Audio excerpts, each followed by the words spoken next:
You know when you're scrolling through the news and your eyes just kind of glaze over at some headline about a massive new bill, like thousands of pages, tons of jargon, and you just wish someone could, I don't know, cut through it all, get to the point, and tell you why it actually matters to, your life. Yeah, I mean, let's face it, these policy decisions, they can feel really buried in all that legislative text, but they have huge power. They can reshape your finances, your healthcare, even bigger things. Understanding them isn't just about being informed, it's really about navigating what's coming next. For you, your family, the whole country, really. Right, and that's exactly why we do the deep dive. Our whole mission is to slice through that noise, skip the dense language, and get right to the heart of what might be one of the biggest, most talked about pieces of legislation in a while. We're talking about the One Big Beautiful Bill Act, H.R. 1. And this isn't just another bill shuffling through Congress. Nope. This is a really sweeping budget reconciliation bill, over 1,100 pages.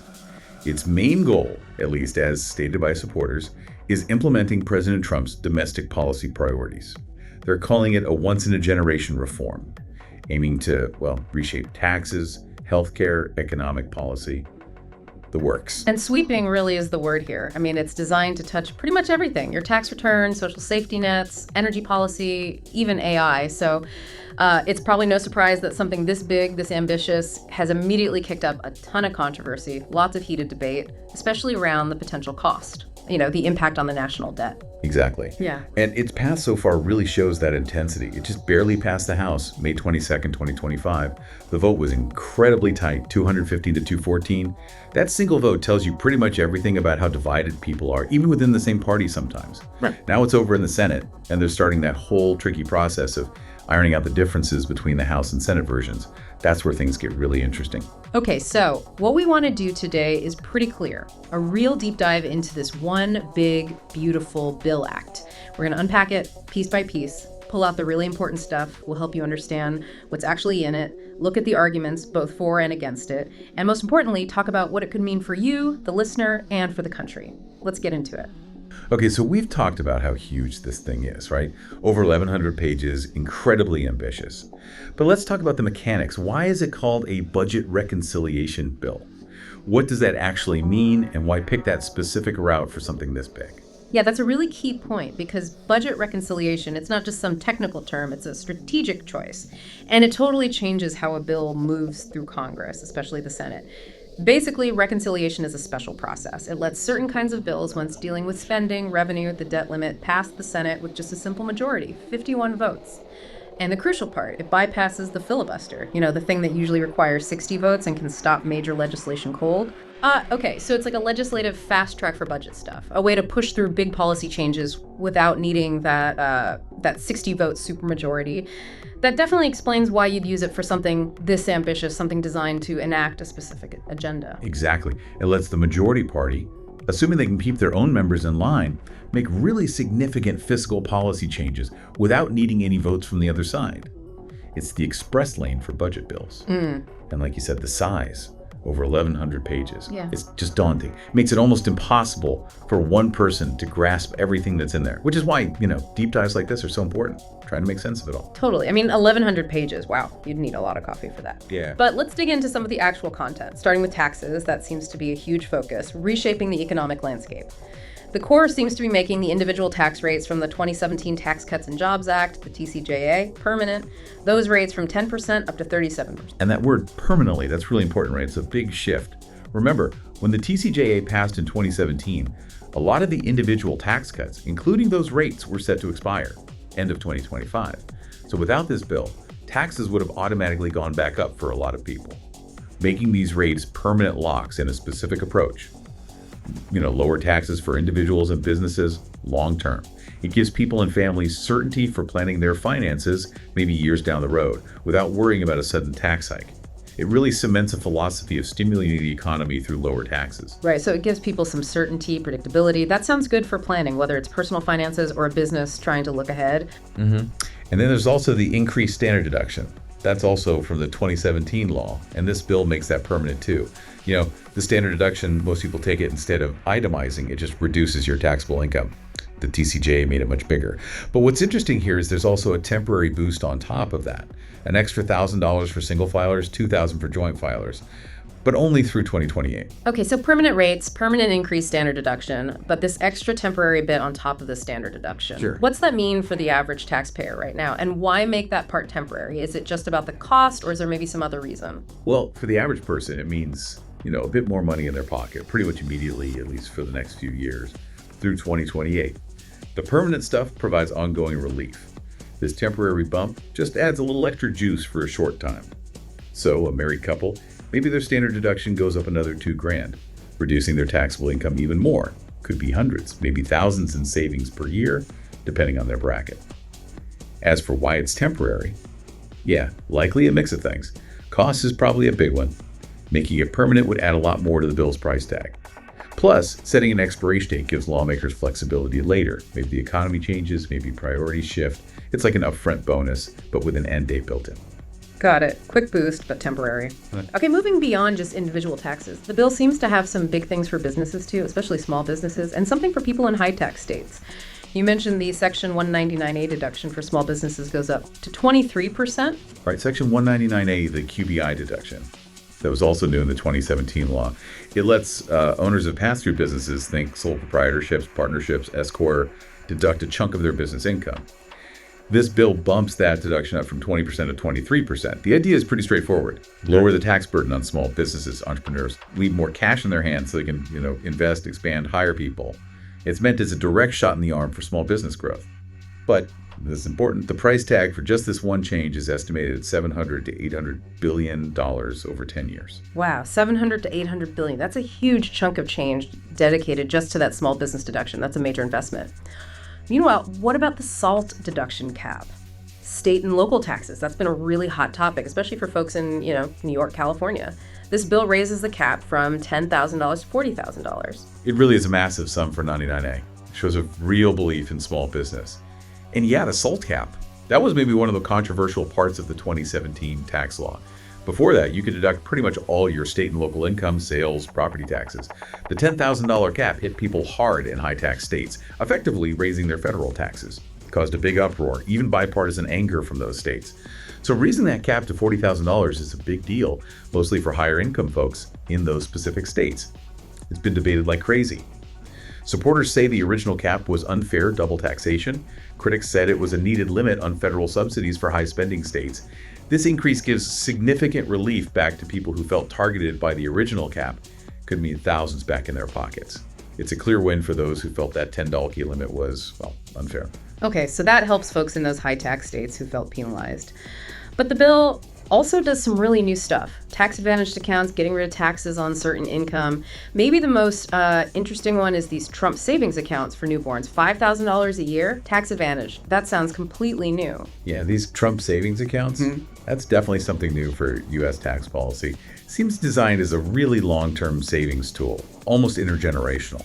Putting $5,000 a year into a tax-advantaged account for a newborn. The idea seems to be fostering family savings, maybe giving kids a significant head start financially when they grow up, for college, a house, starting a business, whatever.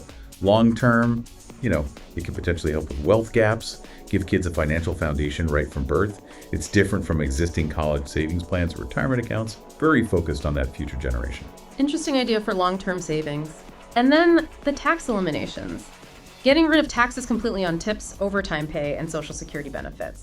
Who does that help the most, and how does that fit with the promise of boosting take-home pay? Right, these are aimed squarely at putting more cash directly into people's pockets pretty immediately. Eliminating taxes on tips. That's huge for everyone in the service industry. Waiters, bartenders, hairdressers, delivery drivers, anyone relying on tips. Right now, they pay income tax on declared tips. Making that tax-free could add thousands to their annual take-home pay. It's a direct boost. Same idea with overtime.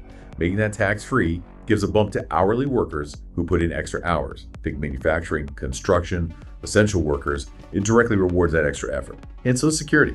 Right now, depending on your other income, you might pay federal income tax on up to 85% of your benefits. Eliminating that tax would be a big relief for millions of retirees, especially those on fixed incomes. They get to keep more of the benefits they've earned. So taken together, these three things really line up with that goal of increasing take-home pay for everyday working folks and retirees. It's a tangible way to cut the tax burden on income streams lots of people depend on. Okay, so clear help for servers, hourly workers, retirees. The source also mentions expanding health savings accounts, HSAs, and 529 plans, including letting 529s be used for educational therapies. How does expanding those help families save for health and education? Yeah, expanding those gives families more flexibility, which is needed with costs constantly rising.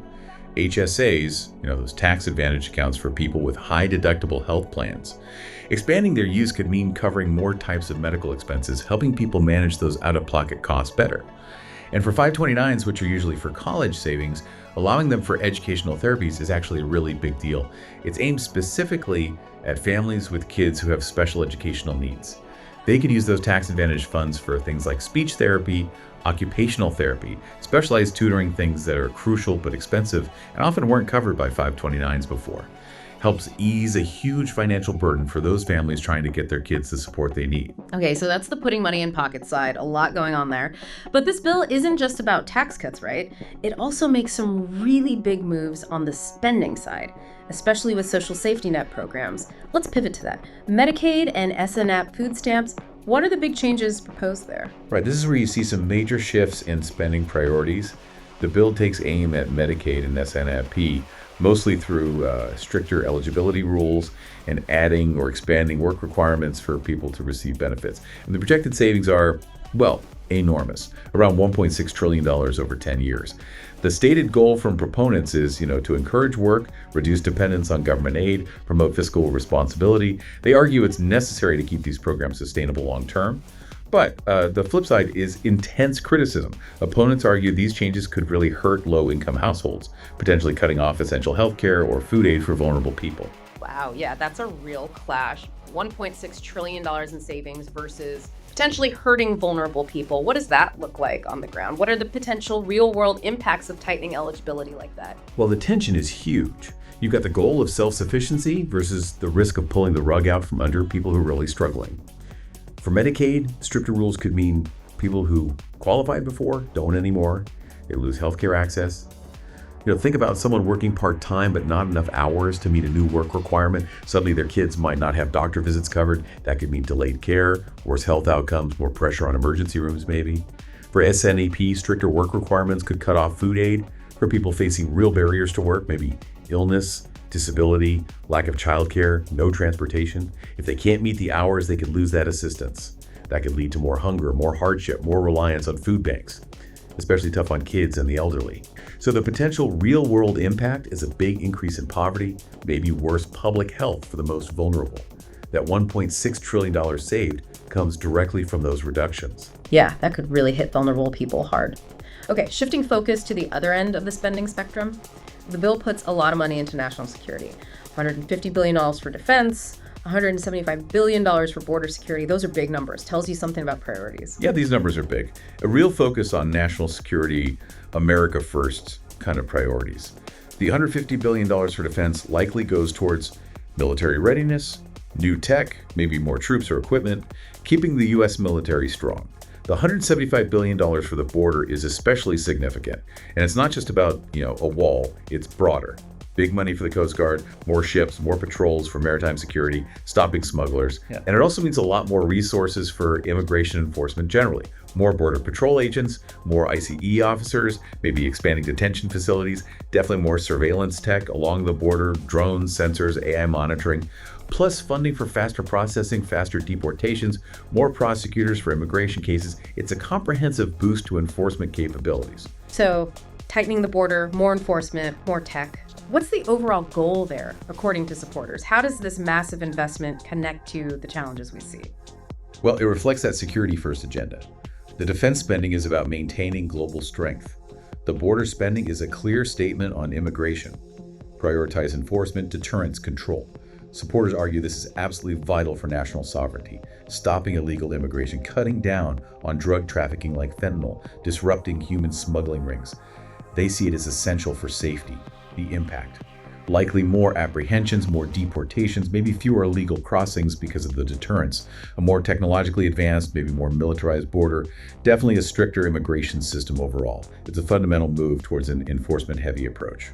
Okay, and then there are these specific projects tucked into this huge bill. Sometimes those get lost. $12.5 billion for air traffic control modernization, and about $257 million for repairs at the Kennedy Center. Why these specific things? And what's the benefit for, everyday people? Right, they might seem small compared to the trillions elsewhere, but they're about critical infrastructure and, well, national symbols. The $12.5 billion for air traffic control, that's really about safety and efficiency for anyone who flies. Our current system in some places is really old, still relies on radar. Moving to satellite-based systems, the next-gen system, has been slow. Old systems mean delays, inefficiencies, they cost a lot and lost time and frustration.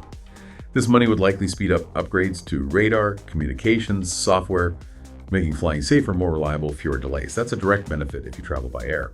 Smoother, more predictable trips. Now, the Kennedy Center money, $256.7 million. That's about maintaining a major national cultural institution and, a living memorial. An old building, late 60s, needs constant upkeep and major repairs to stay safe, accessible, functional.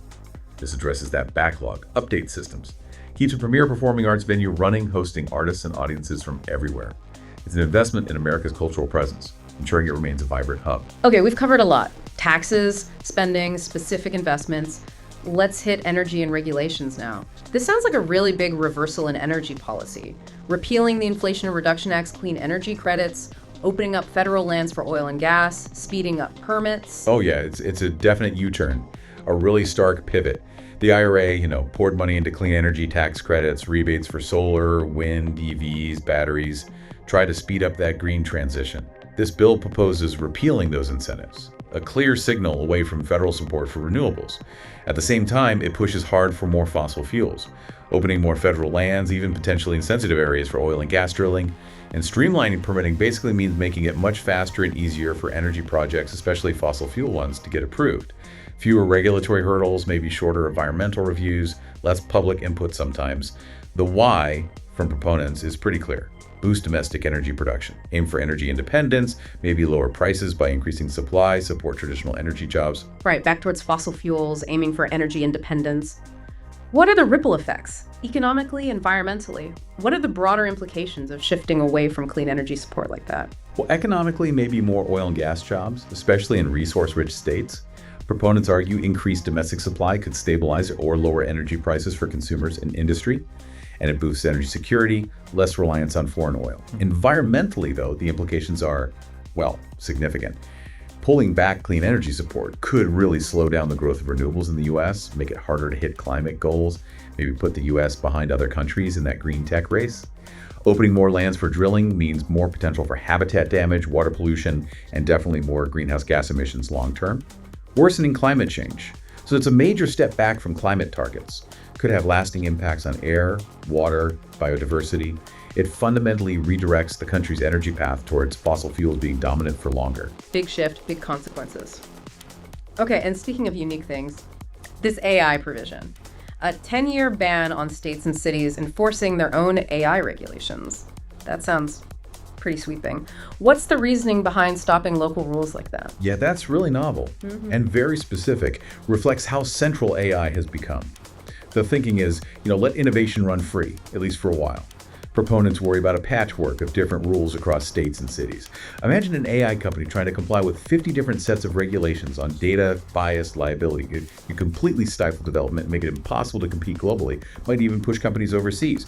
So this federal moratorium aims to create one uniform environment for 10 years. Let the industry grow without being immediately tied down by lots of different, possibly conflicting local rules. Kind of signals a preference for innovation first, regulation later. Okay, avoid a regulatory mess, let the tech develop, but the source immediately flags concerns about risks, specifically voter misinformation in elections.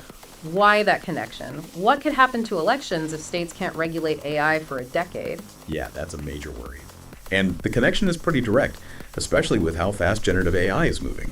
These tools can create incredibly realistic fake video, audio, images, deep fakes, and super convincing fake text. Without state or local rules, the concern is there are fewer safeguards against using this tech maliciously in campaigns. Think fake videos of candidates saying things they never said, spreading false info about where or when to vote, AI-generated fake endorsements. The potential consequences for elections are serious. Voters might not be able to tell what's real and what's fake. It could sow confusion, distrust, maybe even sway votes based on lies. and it pollutes the whole information environment, making it harder for everyone to find reliable news, make informed choices. So this provision really highlights that tension, promoting innovation versus protecting democratic processes from these powerful new tools. A really tough balance. Definitely a tough one. Wow. Okay, with so much packed into this bill, so many controversial pieces, it's no wonder the debate is fierce. Let's really get into the arguments now, pros and cons, starting with the case for the bill. What's the vision from supporters, like President Trump, House Republicans? Well, supporters see it as a way to really jumpstart the economy, put money back in people's pockets, empower individuals and businesses. Their big headline claim is that it delivers the largest tax cut in history. That's based on making the TCJA cuts permanent, the bigger 199A deduction, the higher SALT cap, getting rid of taxes on tips, overtime, Social Security, all added together. They argue that cutting taxes this much will unleash a wave of economic activity, more investment, more entrepreneurship. So big economic claims anchor the argument. They're projecting wage boosts up to $11,600, take-home pay up $13,300 for a family of four. Those are specific numbers. How do they get there? What's the theory? It's mostly supply-side economic thinking, and sometimes called trickle-down, though supporters don't always like that term. The basic idea is cut taxes, especially for businesses and maybe higher earners, and that frees up capital. Businesses reinvest that money, expand, buy equipment, R&D, which leads to more jobs. More demand for workers pushes wages up. Reducing the cost of doing business and giving consumers more spending money creates this virtuous cycle of growth that lifts everybody. That $13,300 figure for a family, they'd say that's the direct result of all the tax cuts combined, letting families keep way more of what they earn instead of sending it to DC. It's about incentivizing work, investment, risk-taking. Okay, besides the money, what policy wins do they point to as being really critical for the country? Well, border security is huge for them, absolutely top priority. They argue that $175 billion for the border, Coast Guard, more enforcement that gives law enforcement the tools they desperately need to secure the border, stop illegal crossings, fight trafficking, essential for national sovereignty, they say. Supporting small businesses is another core piece. That bigger 199A deduction is key. They see it as fuel for Main Street, letting small businesses grow and hire. And promoting Made in America policies. The energy changes more drilling, faster permits. They see that as the path to energy independence. Good jobs in traditional U.S. energy sectors like oil and gas, reducing reliance on foreign countries. And the tax cuts overall, they argue, encourage companies to stay in the U.S., bring jobs back home, protect American workers. They view it as a whole package to put America first, revitalize the economy from different angles. Right, a whole package for American prosperity and security. And you mentioned industries backing it. Which ones specifically see economic growth potential here? You see support from key sectors like aviation, agriculture, manufacturing. For aviation, that $12.5 billion for air traffic control modernization is obviously a big plus. Safer, more efficient skies mean lower cons for airlines, fewer delays for you, good for competitiveness. Agriculture could benefit from lower energy costs, potentially and definitely, from that bigger 199A deduction, since many farms are passed through businesses. Helps family farms keep more earnings. And manufacturing sees potential across the board. Lower taxes help owners and maybe employees. The pro-business climate, maybe cheaper energy, and that Made in America push could incentivize bringing production back to the U.S. Generally, these industries feel the bill creates a better business environment, cuts red tape they see as hindering growth, and encourages investment here at home, leading to jobs, profits, a stronger industrial base. Okay, that's a clear, strong case from the proponents. Vision of a renewed America. But obviously, a bill this big has powerful critics too. Democrats, some Republicans. What are their biggest warnings? What's the case against the One Big Beautiful Bill Act? Well, the biggest alarm bell for critics, the one they hit hardest, is the fiscal impact, the debt. They point to projections, often from nonpartisan groups, showing this bill could add somewhere between $2.4 trillion and $5.7 trillion to the national debt over 10 years. That staggering number is really the core of their fiscal critique. Yeah, 2.4 to 5.7 trillion. That definitely gets your attention. How do they calculate that? And what does adding that much debt actually mean long term? Usually the CBO, the Congressional Budget Office, does these projections. They use complex economic models, look at GDP growth, inflation, interest rates, how people might change behavior because of tax changes. It's a rigorous forecast, though always debated. Critics argue the math just doesn't add up. The huge tax cuts, especially the permanent ones and the new deductions, they say aren't paid for by the spending cuts, even though those are large too. So, bigger deficits each year, leading to that ballooning debt. Long-term implications, they're profound. More debt means the government pays more just in interest, crowding out spending on other things, infrastructure, research, education, maybe even defense down the line. It could push up interest rates for everybody. Mortgages, car loans, business loans get more expensive. It limits the government's ability to respond to future crises, recessions, disasters, and fundamentally, it's passing the bill to future generations. Could even weaken confidence in the U.S. economy eventually. Right, impacts future spending, interest rates. It's a real burden, not just a number. Okay, beyond the debt, critics also talk about economic impact and fairness. The CBO analysis suggests the bill helps the top 10% most, while the bottom 30% actually end up worse off. That sounds like a major equity concern. Yeah, the CBO analysis really highlights that potential impact, and it's central to the equity debate. They basically look at who gets the benefits from the tax cuts and who bears the burden of the spending cuts across all income levels. Their conclusion is that the top 10% gain the most from the permanent tax rates, the bigger 199A deduction, which often helps business owners, the higher SALT cap. These tend to benefit higher earners more. But the bottom 30%, the CBO projects, they could be worse off overall. Why? Mainly because of those huge proposed cuts to programs like Medicaid and SNP. Low-income households rely on those programs much more. So even if some lower-income workers benefit from no tax on tips or overtime, the scale of the cuts to the safety net, according to CBO, outweighs those gains to the bottom third. This directly challenges the supporters' claims of broad benefits for everyone. It suggests the bill could actually increase income inequality. That's where you see the criticism on social media calling it a fiscal transfer from the poor to the rich, funding tax cuts by cutting services. A very direct critique, framing it as a wealth transfer. And finally, the democracy and rights concerns. They mention the AI regulation ban again, and also judicial restrictions, though we don't have details on that last part. Focusing on the AI ban, how does that connect to worries about democracy and elections? Right, focusing on the AI ban, critics worry it leaves democracy vulnerable. We talked about the risk of deep fakes and misinformation manipulating voters. The argument is that by preventing states and localities from putting up guardrails like banning fake candidate videos or regulating AI robocalls, the bill prioritizes tech innovation over protecting the integrity of elections and public trust. If AI can be used to spread convincing lies about candidates or suppress turnout with false information about voting, critics say that undermines the very foundation of informed consent and fair elections. They see it as potentially tilting the balance too far towards corporate interests and unchecked technology without enough thought for the safeguards needed to protect citizen participation and democratic institutions. It's a worry about powerful, unregulated tech shaping politics in dangerous ways. Okay, so two very different visions. Bold economic promises, security focus on one side, warnings about debt, inequality, even democratic risks on the other. Clearly divides people, even within parties. So what happens next? It passed the House by that one vote. Now it's in the Senate. What does that look like? Are there differences emerging already? Yeah, the Senate's debating its own version now, and that's where the real horse trading happens. And yes, key differences are already popping up. For instance, the Senate version seems to have way fewer spending cuts, like $4 billion versus the House's $1.5 trillion. That's a massive difference. Shows different priorities, maybe more caution about cutting social programs so deeply. And the Senate version apparently proposes more SALT relief. That probably means pushing the cap even higher than the House's $40,000, or maybe making the relief available to more people. Senators from high-tax states are pushing hard on that. These differences, and likely others, have to be resolved for anything to become law. Usually that means a conference committee. So lots of negotiation ahead in this conference committee. How does that actually work? How much could the bill realistically change given these different priorities between the House and Senate? It's intense. It's basically a temporary committee with members from both chambers whose only job is to hammer out a compromise on the differences. They trade priorities. Maybe the House agrees to smaller spending cuts than they wanted in exchange for the Senate maybe accepting a slightly lower SALT cap than they wanted, or maybe they find savings elsewhere. The final bill could look quite different.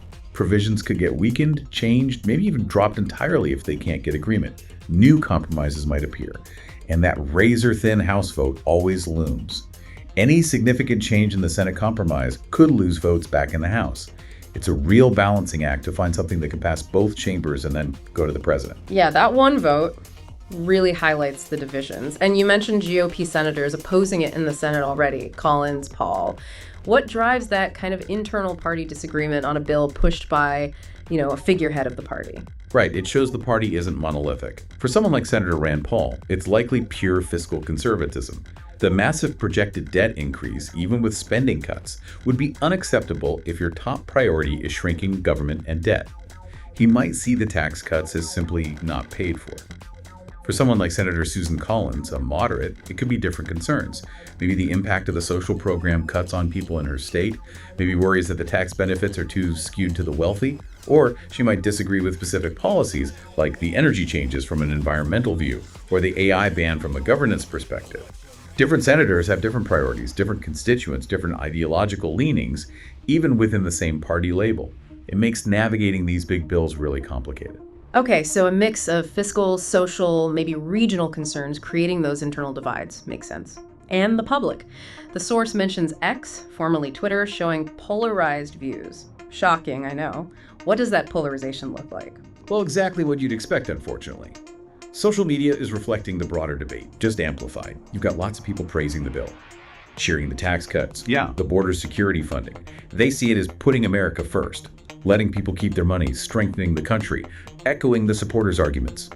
Finally, a bill that helps real Americans. And then you have an equally loud group expressing deep alarm, hammering the debt projections, calling it that fiscal transfer from the poor to the rich, raising concerns about cutting SNP and Medicaid while giving tax breaks to corporations or the wealthy. They also might highlight the AI ban concerns, the environmental impact of the energy changes, posts like taxing the poor to give to the rich, or worrying about democracy. It's a perfect mirror of the political divide just playing out online. Okay, so we've really gone deep here, unpacked a lot. It's crystal clear this one big, beautiful bill act is, well, it's huge, ambitious, incredibly divisive, with potential impacts on almost everything. Taxes, social programs, energy, national priorities. Exactly. And the key thing to keep in your mind is that the final version, what actually might become law, and therefore its real impact, that's still being shaped by those Senate negotiations. What we've mostly discussed is the House vision, and that's just the starting point, really. Yeah, absolutely. Well, hopefully this deep dive has given you, our listeners, some clarity, helped you understand the pieces, the arguments, why it matters. We really encourage you to keep following this as it moves through Congress. You can find the official details, the actual text, reports for places like congress.gov or the CBO, the Congressional Budget Office. They have the nonpartisan analysis. And as you think about all this, the tax changes, the spending cuts, the energy shifts, the AI stuff, just take a moment. How might these things actually affect you, your family, your community? What stands out most to you from everything we've talked about today? Right, so we've unpacked this one big, beautiful bill, clearly designed to reshape big chunks of the economy and society. But stepping back, what is a bill like this? Its sheer size, the way it's being pushed through, the intense division around it. What does it tell us about making policy right now? In such a polarized time, can one bill really reset so much? Indeed. It really forces you to ask that fundamental question. Is this one big bill approach, using reconciliation, the most effective way to make major changes? Or does its very size and ambition almost guarantee massive political fights, maybe unintended consequences, and a rockier road overall? And for you, the listener, how do you weigh that? The appeal of bold, maybe necessary reform versus the complexity of the risks, the deep divisions that come with trying to do it all at once in one single massive piece of legislation. Something to think about.